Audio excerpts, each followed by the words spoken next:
we are going to look into RF filters. A filter is essentially a two-port network which is going to allow certain frequencies and is going to cut off or block some other frequencies. So typically represented by a symbol like this, it will allow certain frequencies to pass through, some other frequencies will get reflected back. So depending on the frequencies that pass through is called as a pass band, and the frequencies that are stopped are called as the stop band. So in a communication system, a filter is a very important component, because if you have, let's say, signal generation is happening up until this block, right before transmission, there are two things you want to do. First is filter off whatever frequency that you exactly need to transmit and amplify it as much as possible so that you have enough power to transmit it. So this filter, you don't want to unnecessarily amplify all the signals. That is because you might interfere. Suppose this guy is designed for just 2.4 gigahertz. It should not radiate 2.5 gigahertz, or it should not radiate 2.3 gigahertz. It should only radiate the 2.4 gigahertz signal. So a filter will come in handy to make sure that you don't have these other components in. So those will get suppressed. So for example, if you see in a typical communication chain like this, where you have a mixer, a filter, and an amplifier, a GPS low noise amplifier is a BGU 7007. This is a commercial component, an amplifier that is used to receive GPS signals. GPS is coming in from the satellite, which are pretty far away, right? The signals that you receive are going to be very weak. So the first thing as you receive in the RFin chain is a SAW filter. You see, a SAW is a surface acoustic wave filter. What it will do is filter off the RF, and it will feed in exactly the necessary frequencies that needs to be amplified. The other frequencies, it will simply block them off because you don't want to receive them, because you're not going to process them anyway.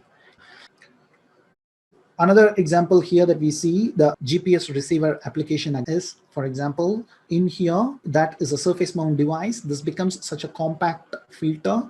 In the PCB layout, you can see that the filter is placed in here. It's a two-port network where there is a certain input and there is a certain output. There's an input and an output. The two other pins are the ground pins.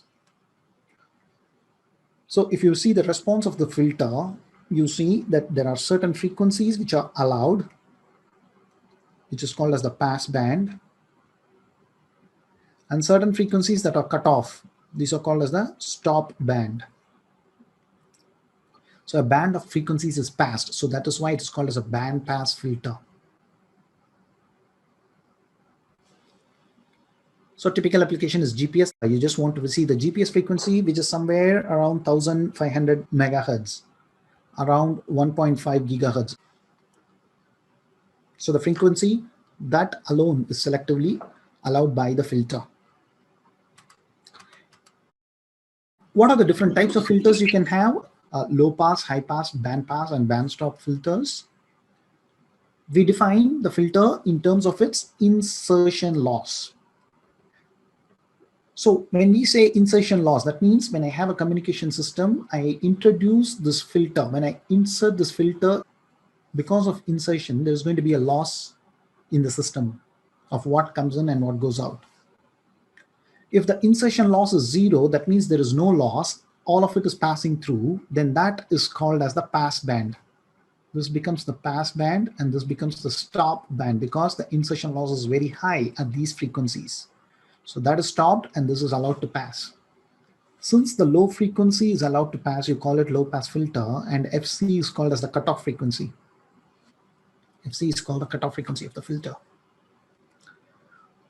Accordingly, you can have a high pass where the low frequency, the insertion loss is very high. That means it's cut off, whereas the high frequency is passed through. Any frequency above the cutoff frequency is allowed to pass through.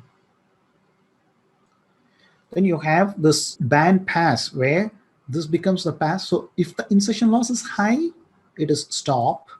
If the insertion loss is low, then it is pass. So since it allows a band of frequencies to pass through, it's called as the band pass filter. A band stop filter where certain frequencies alone are stopped, where the insertion loss is so high, the others are simply stopped. This kind of sharp roll-off is very seldom that we see. Only the SAW filter that we saw earlier, that kind of technology will allow to have a very sharp roll-off. Otherwise, typically the roll-off will be something very smooth. It won't have a sharp frequency roll-off. If you want to have a very high slope, then the order of the filter or maybe the filter technology has to change. So the idea is illustrated here. So if this is a high pass filter, then a high frequency, a frequency greater than FC, this is high pass, the frequency greater than FC can still allow to go through, yeah? But there may not be exactly the same as the input. There might be a very little insertion loss. Very little marginal, yeah, you can accept that. But if you were to pass in a low frequency signal where F is much less than FC, then the signal gets very weak. It almost becomes zero. It does not get passing through. It's not allowed, whereas this is allowed. So high frequency goes through, but the low frequency is cut off. And typically we define minus 3 dB as the cutoff frequency, which means minus 3 dB in power means 50%. Yeah, P out is 0.5 P in, because you can say 10 log 10 of 0.5, which is P out over P in, is going to be minus 3. But the S parameter is equivalent to the negative of the insertion loss. That means my IL is going to be negative 10 log 10 of the magnitude of S21 square.